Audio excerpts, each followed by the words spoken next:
Good afternoon, everyone. Welcome, welcome. Good to see you all.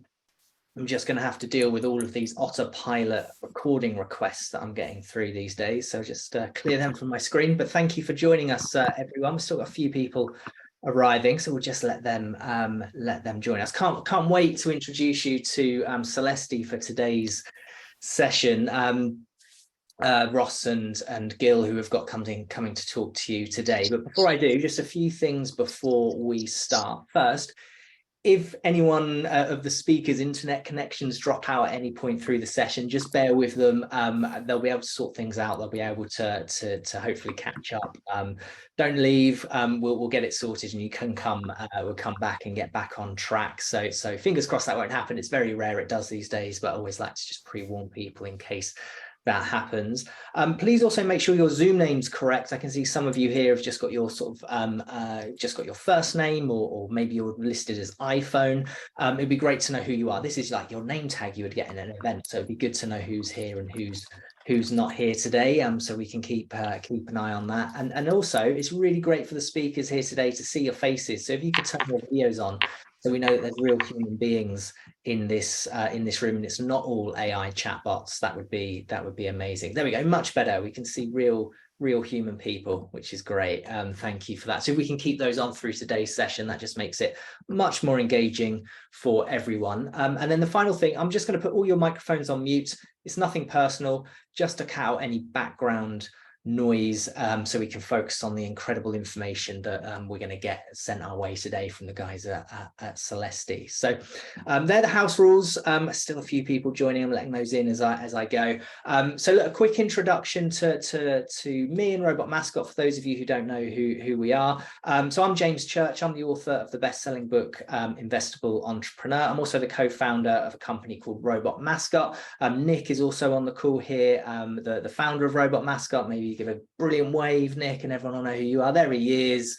So Nick's here as well. We're super excited to take you through this today. So quick intro to Robot Mascot. Robot Mascot's an investment readiness agency for those who maybe aren't aware of us already. We specialize in creating investment materials that convince investors, working exclusively with founders seeking those early stage funding, so startups and established SMEs looking for sort of those first stages of funding. Personally supported over 3,000 founders to date, worked with founders from all over the world to raise investment, the UK, Europe, Middle East, USA, Asia, Africa, Australia, literally all over the world.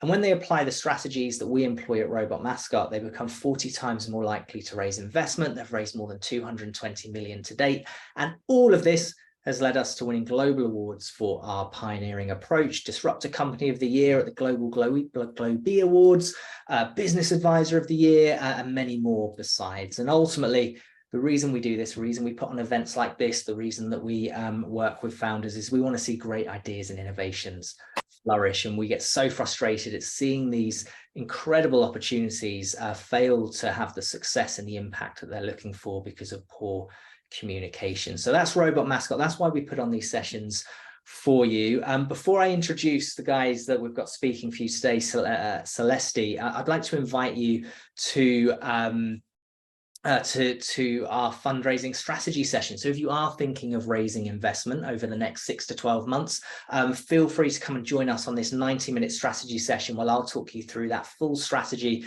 that we employ to get the sorts of results I just talked about. So we'll delve inside the mind of investors. We'll unpack the critical assets you need to convince investors to back your business over everybody else's. And we'll even cover an investor outreach strategy to stimulate demand in your campaign as well. So it's recently been described by someone as the best 90 minutes they've ever invested in their business. So if you want a slice of the action, there's limited places available. I'll be sharing a link to that in the chat very shortly, and you can book yourself onto the next session we have going. They run every week, limited spaces per session, but feel free to book in if you haven't already been on one. So look, without further ado, we're all here not to listen to me, but to listen to the guys from Selesti, Ross and Gill. So I can't wait to introduce you to them. Selesti are an award-winning marketing agency.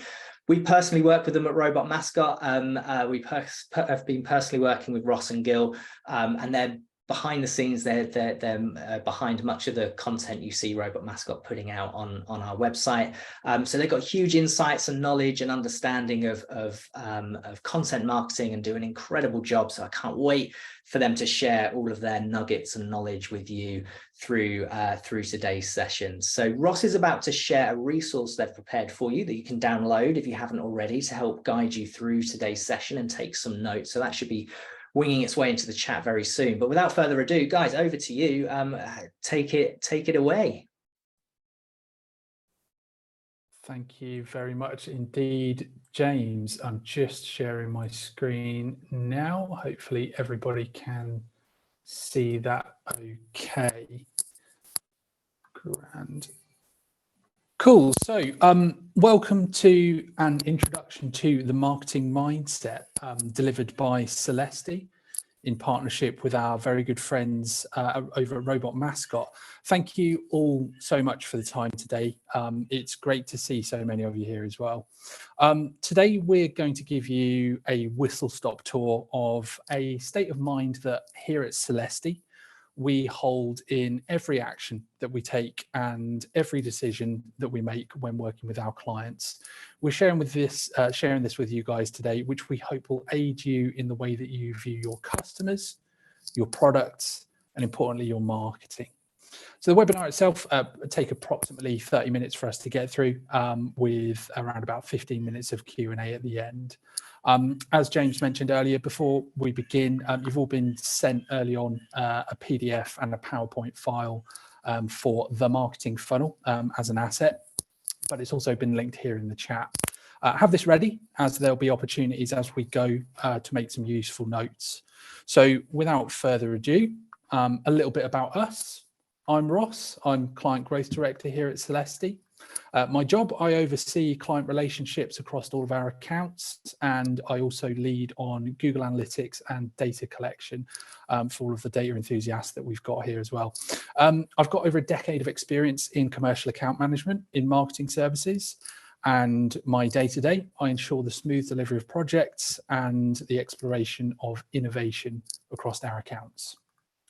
And good afternoon, everyone. I'm Gill. I'm the Content Marketing Director here at Selesti. So I work with our data ninjas to develop content strategies for our clients, and then work to deliver all that content, the content itself, which is everything from product pages to thought leadership, social media, blogs and video, and so on. So I'm at the core of it, I'm a writer with a strategist head. And Selesti itself, as an agency, we're a digital marketing agency with almost 20 years worth of heritage. We deliver our services to clients of all sizes, all over the country, operating in multiple sectors, including healthcare, technology, insurance, B2B, retail, and much, much more. Most recently, which we're particularly proud of, we scored 127 in our B Corp submission for 2024, which makes us Europe's highest scoring digital agency. Our client portfolio include Adrian Flux Insurance, King Edward VII Hospital, the Royal Hospital, Robot Mascot, of course, Learning Resources, to name just a few. So today, we're here to talk to you about the marketing mindset, which in itself is an empathetic understanding of the common journey that we, as consumers, follow almost whenever we buy anything. An ingrained understanding and respect for this will, in essence, allow you to better align the roles of channels in your marketing mix, assign objectives, create symbiosis in your marketing, and nurture your customers to buy from you. So behold, the marketing funnel, which I'm sure many people on the call will have seen at some point in their careers so far. It goes by many names that you might be familiar with, including the purchase funnel, the sales funnel, the loyalty loop, the AIDA model, and many, many more. But effectively, they all represent the same thing, a customer's journey. The funnel itself is the sigil for the marketing mindset and acts as a lighthouse to guide marketing ideation and thought process. So with that in mind, look out for these slides as we move through the webinar. You'll see that in advance of today, as I mentioned earlier, we've shared a PDF and PowerPoint file of the marketing funnel. linked in the chat as well. Have this at the ready, as these slides here, as you see them, are prompts to have a think and add to your own marketing funnel. By the end of the webinar, the idea is that you'll have the makings of your own personalized funnel that you can then apply to your marketing. So what follows in the immediate is an introduction to the funnel, where we're going to discuss a couple of key things. One, what it represents, but two, how we use it. Ross, I'm going to dive in. I'm getting a bit of noise off your microphone on your beard and collar. Sorry, I don't know if anyone's can hear that. There you go. Is that better? Mic check 1, 2. Yeah, it sounds good. Yeah, I think, yeah, magic. Sorry, chat. Sorry, guys. Please stop me if that happens again. Okay, so the marketing funnel itself, it represents a number of important factors for the marketing mindset. A common progressive journey for most commercial purchases, the audience size at each of these stages as users follow their way through them, the intent at each of those stages, and an indication of the time spent in the funnel, and specifically at each of those stages. So now we're aware of the funnel, the basis of the marketing mindset, let's talk about how we can use it and how we can apply it in marketing. So firstly, it's important for us to understand the customer intent at each stage as the funnel as a consumer moves their way through it. So we start our journey here at the top of the funnel, awareness. At the awareness stage, these prospective customers are aware of a problem that they need a solution for, or at the very least have a peripheral desire for something. And could be anything at this point. There are lots of them, lots of people at this stage. They aren't yet ready to buy, but they could be ready to make a purchase with the right convincing. As we move through to the next phase, the research phase, the research cohort have taken that interest or inspiration, let's say, that from the awareness phase through to the next level, and have questions that they need answers on to better inform their decision. They're going to have super specific and niche questions, and they're going to be looking at the pros and cons here. They're subconsciously susceptible to the brands here at this point. It's really important to be aware of. So they're becoming aware of the experts that are delivering advice and guidance to them. There's less audience here than there are awareness, but they're far more in tune with their need or desire. Although again, they're not quite at the point here where they're ready to make a buying decision. As mentioned though, they are highly influential as they gather information. They're like a sponge, they're consuming everything. Moving to the next part, the shortlist stage, prospective buyers here are experts in what they need, and they know almost as much as you do about the product or service. They're now finding out where they can get it, which suppliers are potentially going to best meet their needs. And they're really thinking about what the definition of value means to them here. Price, service, speed, aftercare, etc., etc. At any one time, a small amount of potential customers are at this stage, and due to their imminent buying intent, unsurprisingly, it's often the most competitive in the marketing space. But interestingly enough, it's also the point that gives the most obvious and desirable ROI, return on investment. We'll come back to that point a bit later on. So moving on further down, this is the real, this is where the bread and butter is. So this is conversion. Conversion is the point at which prospective customers have either made their decision on who they want to buy from, or are ready to speak with one or two of their best options. If it's the former, the sale is made. This is typical for e-commerce websites, where you can just go buy something off a website.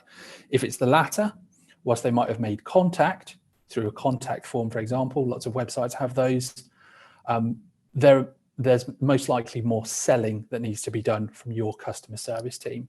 Either way, at this point, the customer has either chosen you or not. This is the smallest audience in the journey.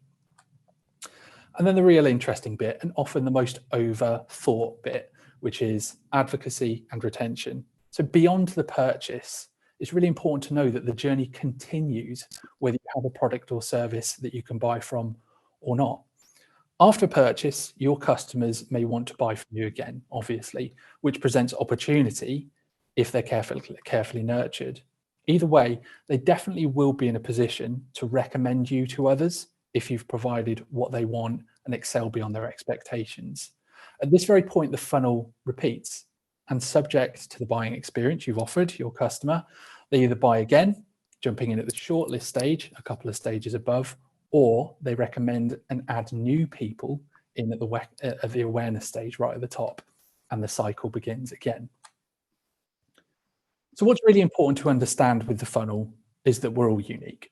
As businesses and consumers, each individual business is going to have their own unique buying journeys, which possibly differ even across their own products and services. So there's potentially multiples of these happening at any one time. But each customer also has their own unique buying journey from product to product, service to service. As realistically, if we think about it, we've all got our own different values and priorities. That's really important for all of us to understand. So here we go, write it down. So think about your products and services. Think about what a journey might look like to your customers from the top, all the way from awareness right through to conversion and beyond. What are your customers' values at each stage? What really matters to them as they move through that journey? And how might that differ from one customer profile that you've got to another? And the same for your products and services. Think about that, write it down. So now that we understand the flow of the funnel and what our customer's intent could be at each one of those stages, we now need to consider the time frames that customers spend as they move through the funnel, from awareness right the way through to conversion. So each buying journey as a whole, depending on your product, will have various lengths and time frames. However, each stage of the journey may also have varying lengths depending on the product. It's important to understand from your perspective the time frame of the overall journey and each stage within it, along with the intent, i.e. what they want and need at that particular time for each customer profile and product and service. For example, some products may have an extremely short awareness phase, that period of time where people are kind of aware that they've got a need. But as they move through into research, a significant amount of time could be spent researching, say, due to the intricacies of the product and maybe a high price point. But then perhaps shortlist conversion is extremely quick because when the timing's right, the customer is ready to buy. For other businesses and products, it can be completely other way around. Really give that some thought. So this variance, especially for businesses with a multitude of products and services and customer profiles, is really, really important to both understand and start to map out. So as a rule, understanding and profiling your customers is key to optimizing performance of marketing. And having an empathetic view of your customers as they move through their buying journey will help you to deliver the right communication to them through the right channels. Partner that with an understanding of timeframes in that funnel. You think about it, you'll start to be able to forecast when users might be ready to move to the next stage, particularly when you're tracking them, and as such, help you to time your communications correctly. This is cool. When you get this right, you can even start to forecast when you might see revenue output from your efforts right at the top of the funnel. And for those that really, really love data and insight, how much revenue exactly? You can start to get into this rhythm. So again, an opportunity to write something down. Think about your customers and how they move through the funnel, but crucially, how long they might take at each stage. Consider why that is. Is it cost? Is it their circumstance? Is it the competition in your market? Is it the research that they need to do? What do they really want at that moment in time? This helps you to frame the mindset and the values of your customers and how these change and evolve throughout the course of moving through that funnel and that journey. If you've got more than one product or service, try and do it for each. So now let's take a look at some real world scenarios that happen every single day and dissect how a buying journey fits alongside the funnel. So prepare yourself for a bit of theatre here. Stay with me. So example scenario 1, buy some chewing gum. So buying gum, as we know it, as I'm sure you can imagine, is a quick, impulsive, unemotional purchase. Awareness starts based on a bad taste in your mouth or a fear that your breath smells. Research begins as the customer walks into a shop and views the products next to the counter there, as you've probably seen it before, very quickly assessing flavors, brands, packaging, and price, all in an instant. So they then narrow that down to preferential flavors, brands that the customer knows, trusts, and the options are shortlisted and prices really quickly considered. Having taken into account the best definition of value, whether that be price or flavor or a combination of those, whatever matters most to the person, a decision is then made and the customer converts and buys the gum. If the gum is enjoyed and fulfills the customer's values, advocacy then begins. And the next time the customer needs gum, they'll be more likely to choose this option. Unless, of course, other marketing influences them in the meantime. Really interesting one with buying gum. So this dissected journey can take as little as a few minutes, but it's in reality, going back to that previous point, influences in the meantime, it's actually much further back where that buying process, that kind of begins. And that's from previous experience, social recommendation, and speculative brand marketing as well. So there's one example. Let's compare that to a second. So example scenario 2, which is buying a house, which I'm sure some people on the call will have experienced themselves, one of the most stressful things that you can possibly go through. So buying a house is often a more drawn out process due to the significance of the purchase and the research involved, but also because of the emotion involved and the intricacies associated with a purchase of this magnitude.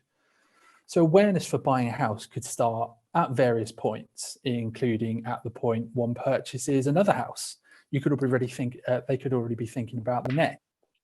However, it could be something different, circumstantial, such as getting the news that their family's about to grow and then that they need to upsize. So this phase of active awareness could take years, or it could take months, if not weeks, depending on whether the need is a necessity or simply a desire.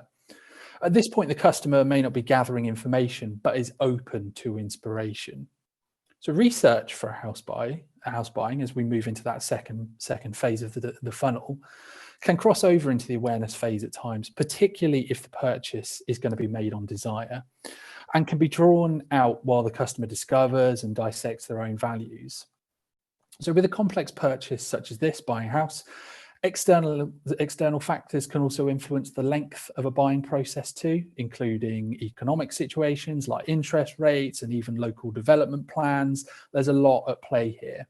And this research phase really it takes place actively using resources such as Rightmove and Zoopla, which we're all aware of, but also inactively through news consumption and other sources.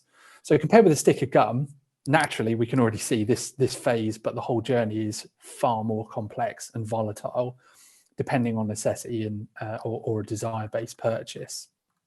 Again, moving down the funnel, the shortlist phase of this journey will often be in two parts.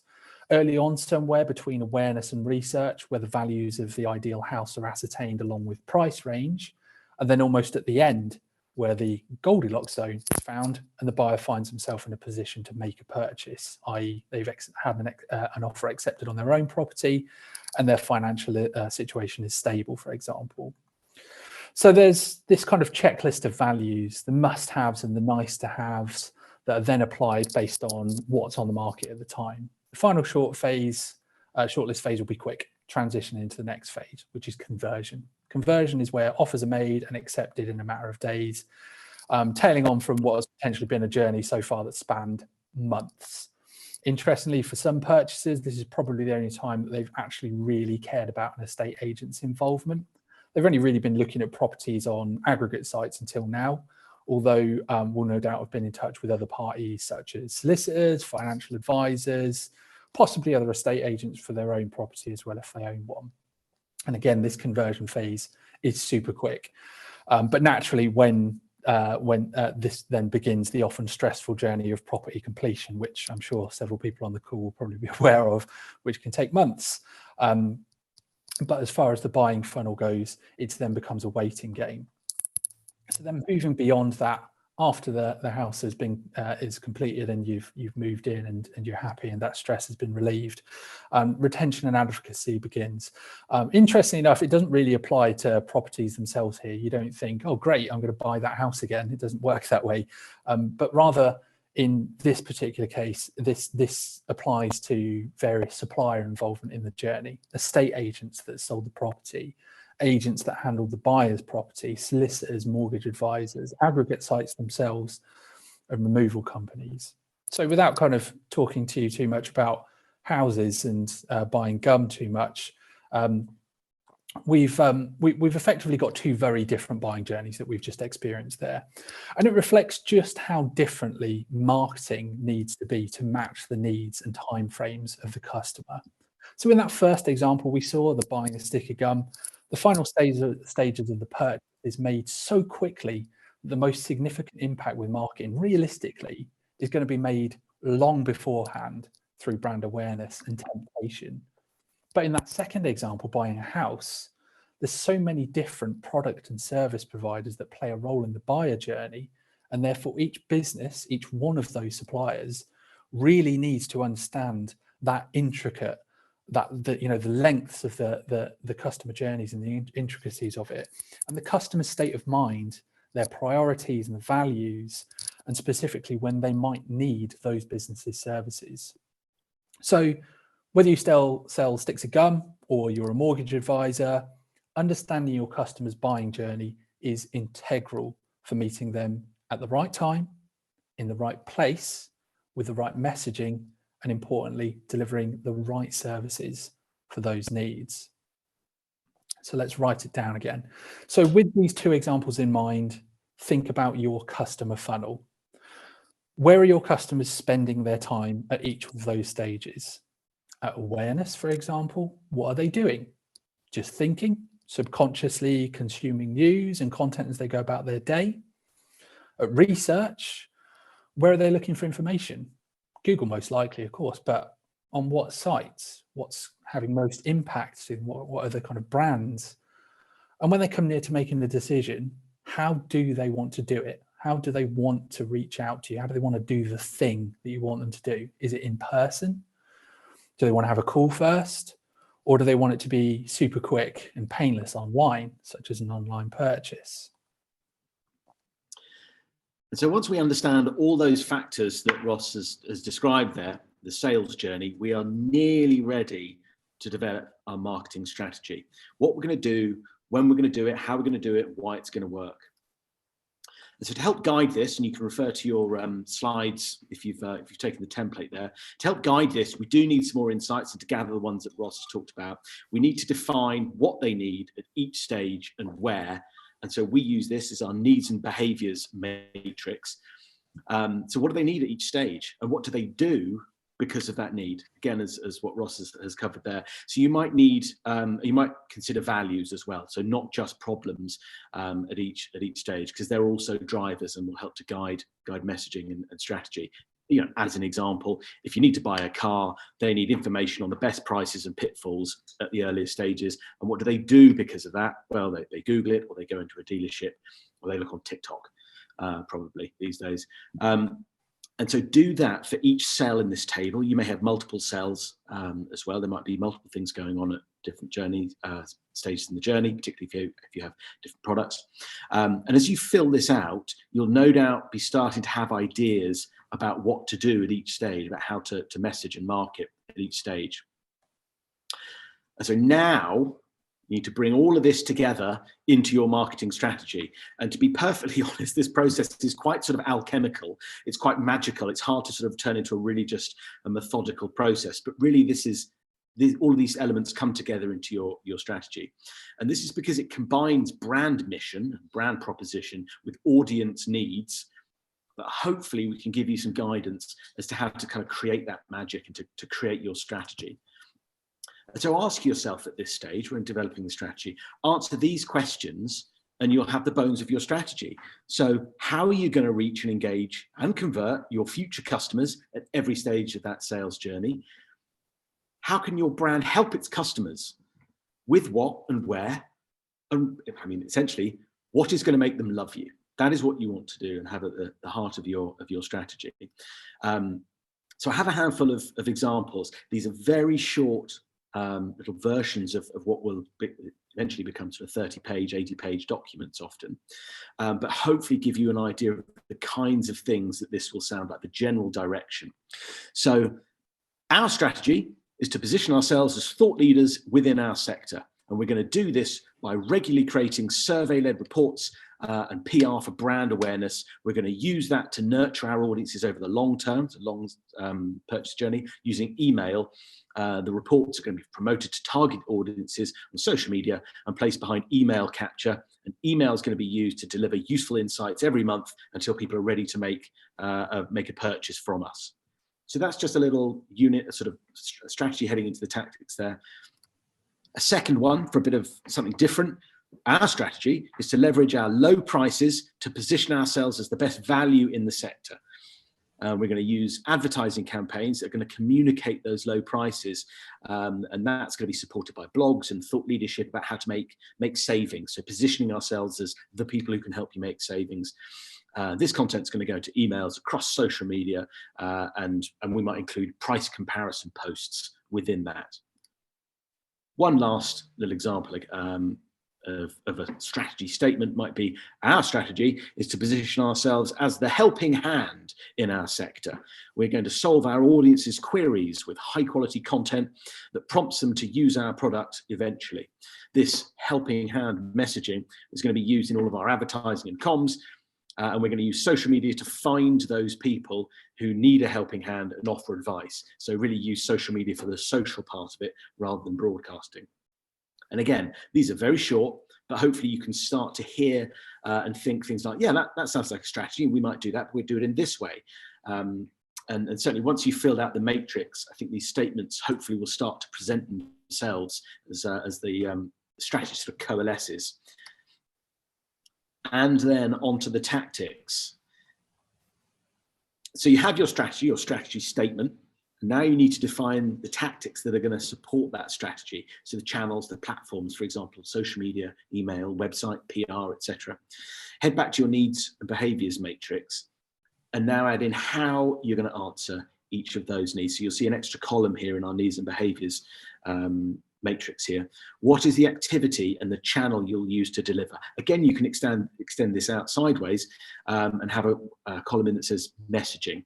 So you're really starting to methodically and thoroughly get what you need where. So for example, here's an example. So your audience might want validation that you are an ethical company before buying. You may have identified that that's important. So you might create lots of content about being a B Corp, like we do, or your CSR work, charity work, and you've decided that might feed into email at the consideration stage. So that may be an example of you guys filling out the needs and behaviors matrix. Another example might be that your audience may not even know that a product like yours exists. We work with a lot of clients who have a new product. So people aren't even looking for the type of product, let alone them as a company. And so you need to advertise. You need to advertise to people who are searching for the old way of doing things to present your new way of doing things.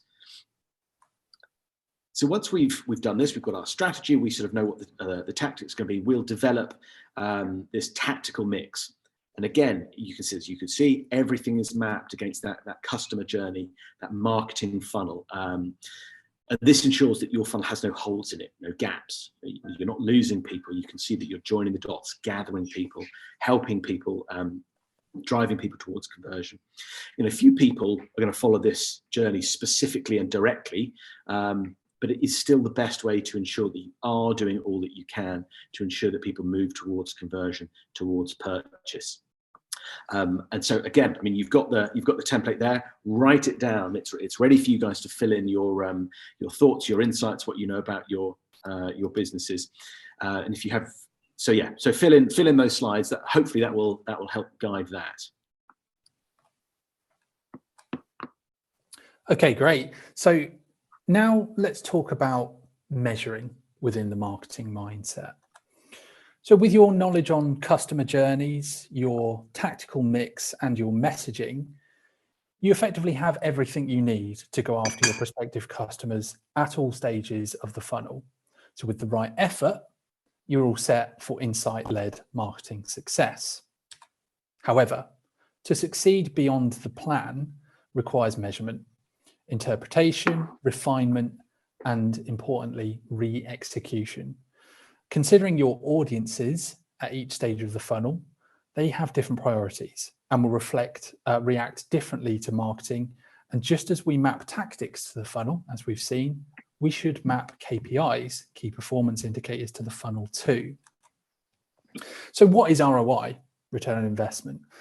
ROI is most obviously monetary, i.e. what monetary return have I made on my expenditure? That's what we're all drawn to.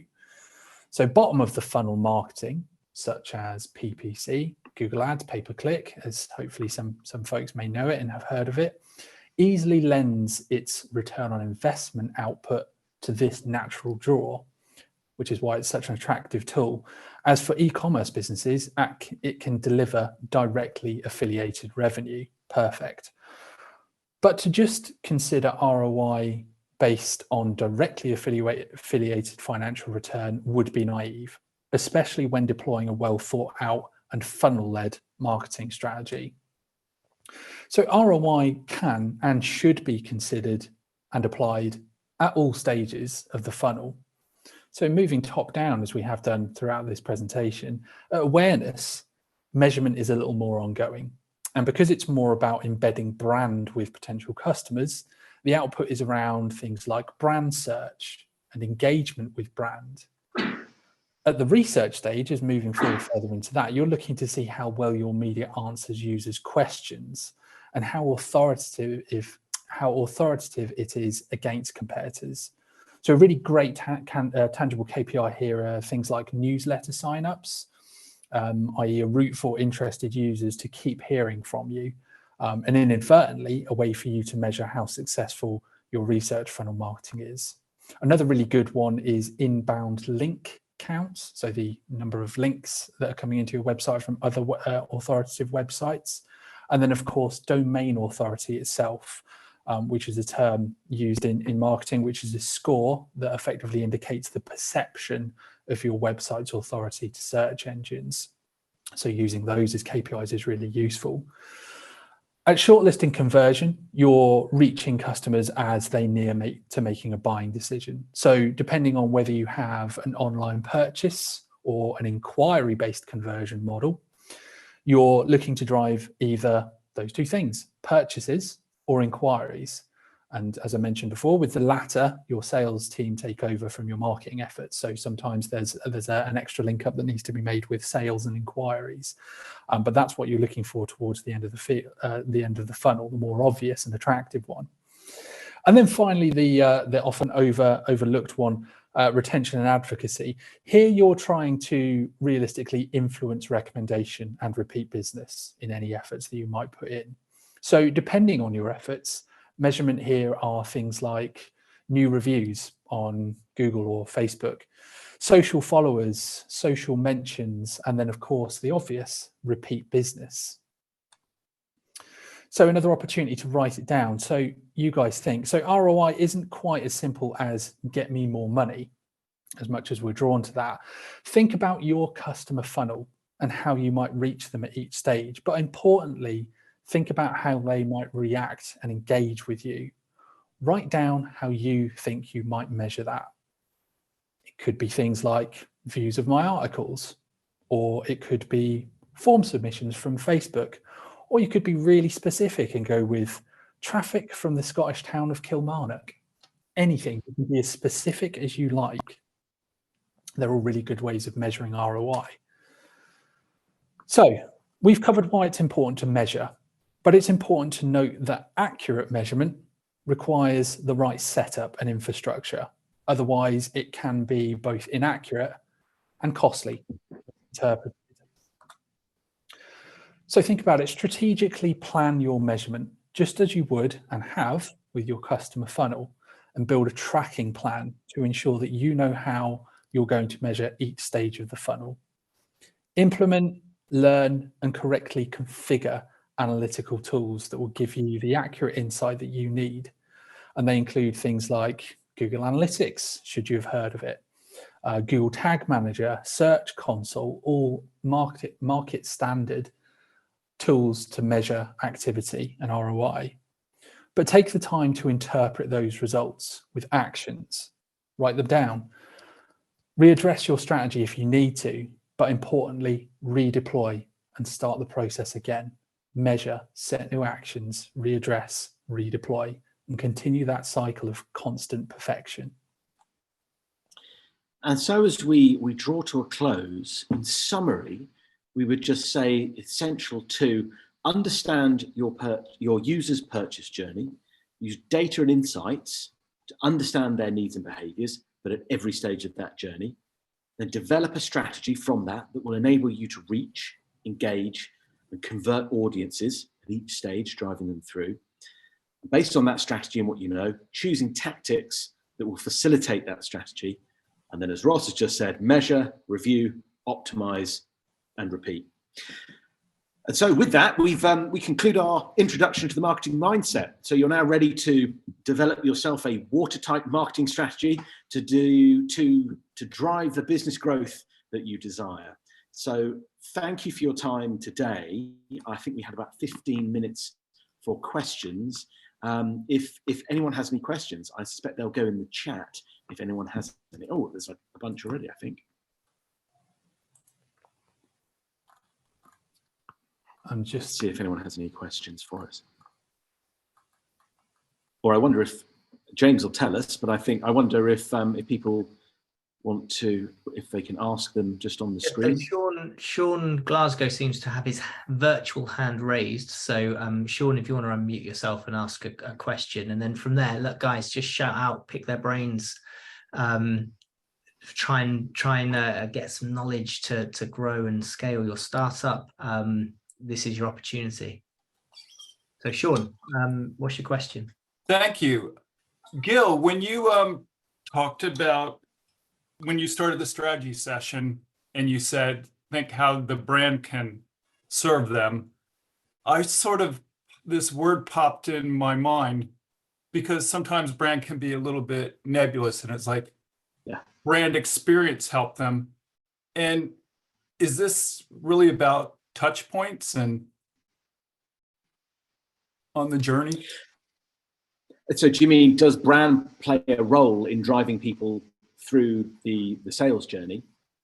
Yeah, and so the sense is my strategy is what type of experience do I want them to have through the whole route? Yeah. So I think obviously there's a very just a purely logistical messaging of solving people's problems, but to carry the brand message with you, because it might well be that you are, as we had sort of examples there, that your brand mission is about sustainability, and so yes, you're tactically and literally solving people's problems, but the messaging that you use because of your brand is important to wrap those two things together, so that you're constantly reinforcing that on the journey.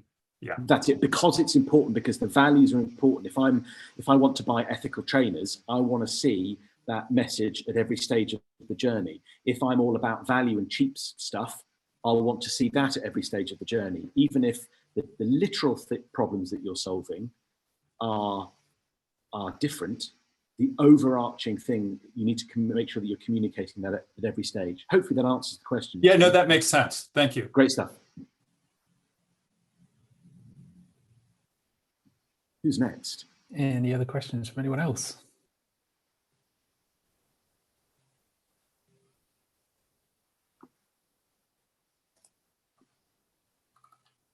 Hey guys, Pav here from a startup no one knows about yet called Preview. Really great presentation. Thanks very much. Thank you. No worries, Pav. Great to meet you. You too. I'm already on board with James's robot mascot, so I'm already back going through the process. Just started not too long ago. And without bringing up James, I got 100 good things I can say about James. That's one of the things that brought me on board here, right? So it's got James's name on it. Not time for all so knock yourself out. Yeah, no, of course. He knows me very well, so he can be worried I might be rambly. So this is a very quick question. I've got this book, which matches the color of James's book, actually, called Traction, which I've lost. written by the founder of DuckDuckGo, and he goes through the 19 channels that he identifies that we need to kind of optimize for and run experiments for. You can imagine that's quite overwhelming for a solopreneur that's looking for co-founders and stuff. How would somebody who's starting from scratch start mapping this out without being overwhelmed, and to be able to set a set of experiments up for my key customer segment, say prior to engaging yourself, so that when we might engage someone like yourselves, we give you a clear brief? How do we lay those foundations? Ross, do you want to start? I've got a couple of things, but if you wanted to start, I've had a Yeah, go. of course. It's a really good question, Pav. And I think it's a combination of using your expert knowledge and your current understanding and kind of, I suppose, gut instinct on who your customers are and where they spend their time in their journey. But the next thing, and this is a piece of advice, I suppose, is to use data and insight alongside that to start forming decisions. And where you're going to capture data and insight is through learning resources and tools such as things like Google Analytics, and immersing yourself in other market tools such as simple things like Google Trends, to understand where the kind of things that people search for and what they're interested in, and actively as well, consuming kind of social content on particular interest subjects. From that perspective, you can apply again your knowledge along with data and insight to understand where people spend their time. But as far as, like you said earlier, that there's 19 channels involved in, or touch points, let's say, involved in somebody's kind of buying journey. I mean, in reality, there's thousands of potential touch points that folks could have, 19 of which are probably the most important. I think, based on what we've said today, partnered with any knowledge and data and insight that you can gather, start to map out some of the more obvious and important ones within somebody's buying journey, such as Google, for example. What role does Google play with your customer's buying journey? Where do they use it across that journey? What type of things might they search for? What are they presented with? So the next piece of advice, and this is something that was given to me in the junior parts of my career as well, was just use your eyes and your ears. For example, when Google, if someone says, what are people searching for? Not only that, just try and Google it yourself. What do you see in front of you? Dissect it. Do you see ads? Do you see organic results? Do you see image results? Do you see video content? At this point, you can start to write down, what might I need to do to access this space? What kind of media might I want to use? So without stealing all of the answers to your question, hopefully that's helpful in a certain degree, and I'll pass back to Gill to the next bit. Cool, yeah, Pav, just a couple of bits to build on and repeat some of the elements that Ross has said, is assessing the size of the opportunity of each of those 19 or multiple touch points. So by which I mean, you might find out that if you made a blog about H.G. Wells's The Time Machine, that you could probably drive 100 views per year. But actually, if you made a video, because you can see from YouTube that a similar video got 1,000 views. So you might go, okay, tick, I'm going to be a video guy rather than a blog guy. That's just a simplistic thing about the size of the opportunity. The other thing I would say that's really important, and this is as a content creator, is it's about your preferences. So if you love to make video, then make sure it's not a cul-de-sac. If you love to write, if you love to interview people, you might go, I have a podcast. So play to your preferences and blend the two, the size of the opportunity. Make sure there is an opportunity that whatever you like doing, it plays a very powerful part for startups. People with finite resources. What else do I have? Powerful answer. Thank you very much for that. Well, I was just going to say as well, and then phase it up. So you have phase one, I'm doing a podcast. And I can do that. And when I've got my podcast up and running, boom, we're going to do social, or we're going to do a video podcast. So have an idea of phasing it. Year one, do this, year two, because then it just means that when you start smashing it, or you realize it was not the right channel, you can then start to look at other ones. And I would also say, as a final thought, that actually a lot of tactics can double up. you can see from Ross's diagrams there that email works at various points, and the blog content can work right at the very top at awareness, but it also can work down at the conversion consideration stages. So you might box clever and say, I'm going to focus on writing blog content, and I might not do a podcast or something else. I really appreciate that. I was procrastinating on the podcast, and I've already had 2 really amazing people say yes to be my first interviews and just didn't do it. So thank you so much. Great stuff. Thank you, Pav. I think we've kind of partially addressed one of the questions in the chat there, which is from H, who asks about do we usually allocate one tactical channel per stage of the customer journey? Hopefully you'll have been able to pick up there that the answer is probably no, or sometimes yes. It all depends on your customer, where they spend their time, what their values are, and how you might be able to use that channel to reach them tactically at the different points in their journey. For example, social media is a great one. Social media in itself has 2 different kind of levers that you can pull. Organic social in itself is a wonderful tool for building advocacy and retention, but social media's paid for channels are a great way of building awareness. But at the same time, given the right interest and the right messaging, you can also drive conversion from it. It's already there. Social media as a whole kind of entity, you can use almost entirely across the full journey. I'm going to bounce and build on what Ross has said to give you other examples, because when we do these presentations for clients and we use the funnel diagram, is often find myself going for a particular client. Oh, wow, emails here at the conversion stage, because people want promotions and we know that email converts well, but also it's about retention. We want to make sure that these people buy again next year or next week. And so email then operates at 2 different stages of the journey. So that, as Ross said, there are multiple examples of tactics that work at different stages of the journey. But I think there was another question there, Ross. Do you want tools? Let's have a quick look. Oh, yeah, okay. So read the question. I'll read it, Ross, and you answer it. Here you go. I'll try. Do you have any tool? Do you have any tools to recommend for creating the customers' profiles? Also, when trying to understand the customers' journeys, are there any resources to access for getting real data about the behaviours of potential customers? Okay, that's a really good one. It all depends what you have in your infrastructure at the minute. Obviously, conscious of the fact that there's a combination of folks on the call that already have a business in play and others that it's conceptual at the moment. When your business is conceptual, you are not at the mercy, but you are reliant on market data that's gathered. And there's a number of tools out there, and a lot of them are paid for. However, if you're fortunate enough to have a website in play already, I'll refer back to a tool that I mentioned earlier, which is Google Analytics. Google Analytics is an incredible tool that you can use to measure the behavior of the users that arrive at your website.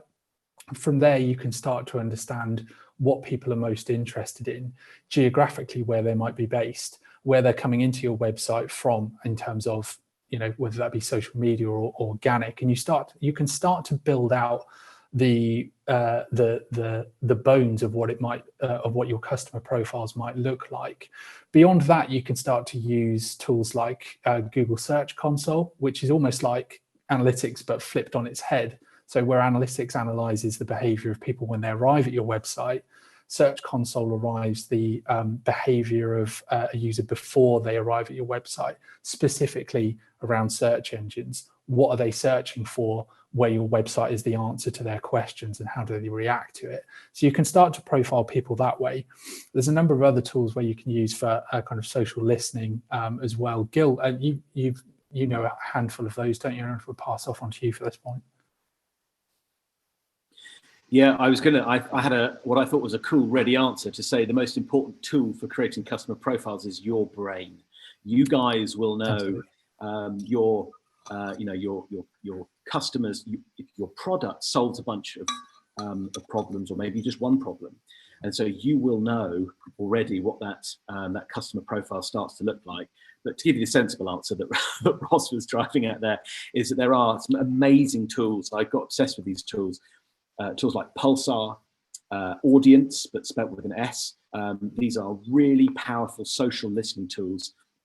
To give you a bit of an insight on what kinds of insights they output and where they get them from, Audience, you put the name of a competitor in, I think on Twitter or other social channels, and the software scrapes the interests and the people that everyone who follows that channel is following. So if you put Nike, the Nike's Twitter in, it will look at everyone who's following Nike's channel, and it will tell you, oh, they're interested in news and sport and movies and travel, and they're aged between this age and this age.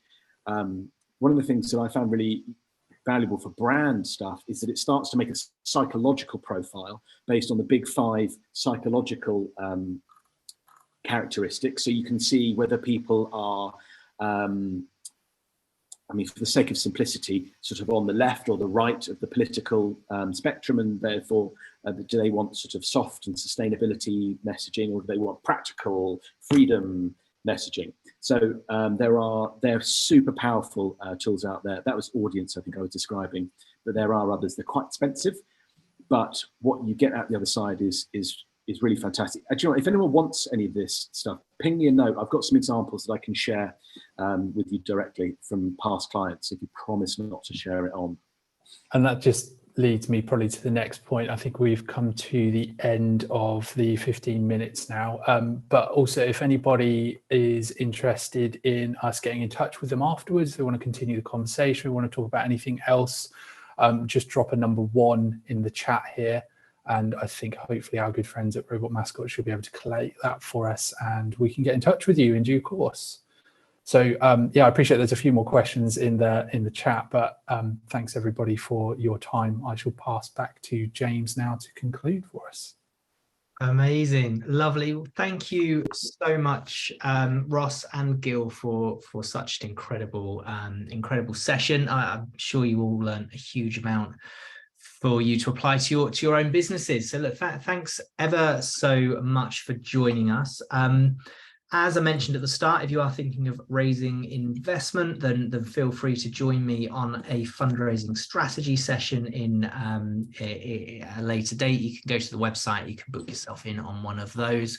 And yeah, you know where we are if you need us at Robot Mascot, and do get in touch with Selesti for help on your on any marketing support that you might need.